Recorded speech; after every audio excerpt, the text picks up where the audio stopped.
An introduction to attitudes. Now, for the next few days, we're going to be talking about attitude change and persuasion. Now, persuasion may conjure up bad images of political commercials or infomercials or the like. But before we begin, and it ought to be noted that persuasion itself is neither inherently good nor bad.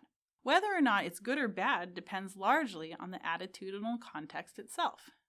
Consider that most people would agree that persuading someone out of the belief killing other people for fun is acceptable would be a good thing. Similarly, some methods of persuasion may be bad. Some sneaky, covert method, for instance, but some methods may not be bad at all. Thus, persuasion itself need not be inherently bad, although it is admitted that sometimes it's used for bad purposes and the means used to accomplish it are bad. That said, when we talk about attitude change, the first question that raises is this. Exactly what do we mean when we say attitude? Well, it turns out that this has been a relatively contentious point within psychology, and I'm not going to try to give you a comprehensive overview. Rather, I'm simply going to give you the book's definition. An attitude is a special type of belief that includes emotional and evaluative components. In a sense, a stored good or bad evaluation of an object. In other words, my attitude towards something is the degree that I like that thing, or view that thing as good or bad. So my attitude toward education, for example, is that one that is strongly and emotionally charged, and by definition, my attitude toward education is good. Let's say, for example, I'm wearing a purple shirt. Some people have argued that it is better to think of an attitude just as a belief about something, but this seems to make my belief that I'm wearing a purple shirt an attitude, which seems silly. How are attitudes measured?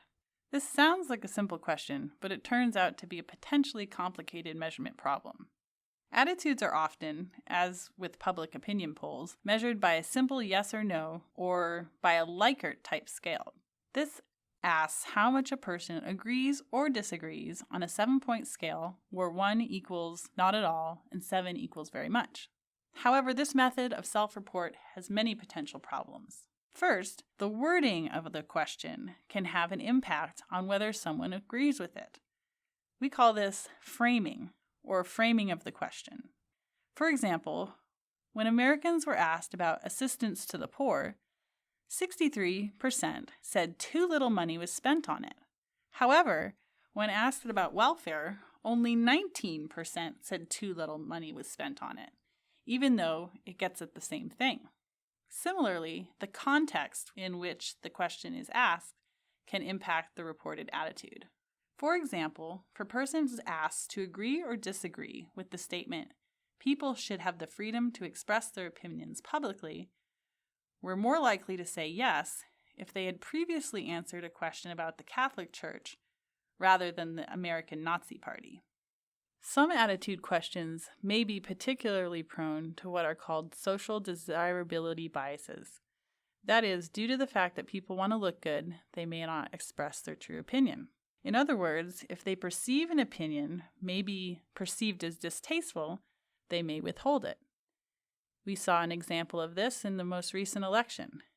Some news reporters have dubbed it the Trump effect. People who may be concerned about what people think of them if they actually admitted they voted for Trump might cause them to not tell the truth or deny that they would vote for Trump. The reason I mention this is this. Why was it that the country seemed to be so surprised that Trump won the election?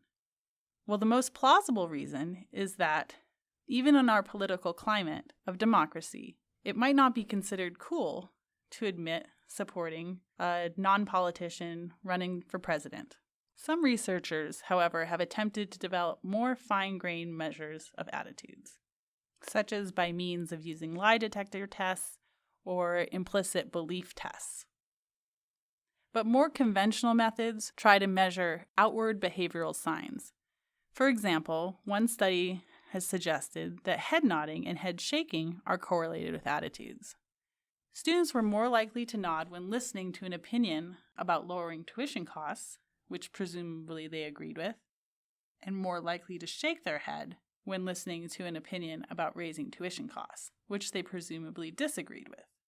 The trouble with this is that people can also monitor their outward physical appearance as well. People may intentionally control their head shaking, for example, to be polite. Social norms may dictate such behavior, often more than attitudes. One way to approach this is to try and get some physiological measure which is not as controllable, such as heart rate, pupil dilation, and perspiration. In fact, such measures have been used with some success. The problem with most of these measures is that they only tell the intensity of the attitude and not the direction. Loving a thing and hating a thing look the same to most of these physiological measures. In general, we're more interested in the direction and not the intensity. Consider a different example.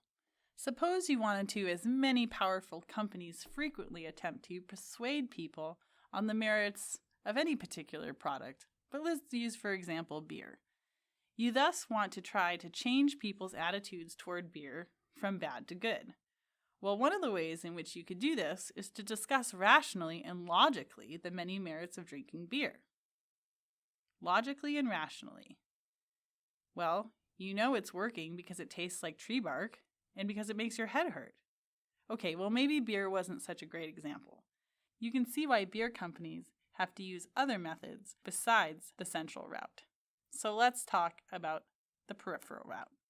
Now the central route is really pretty boring.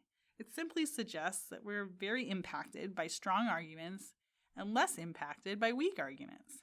And in fact, this is generally the case, all other things being equal. However, you might have guessed that all other things are not always equal, and thus persuasion is more complicated than this. Most of what we're going to focus on involves the other, often more subtle route to persuasion, called the peripheral route.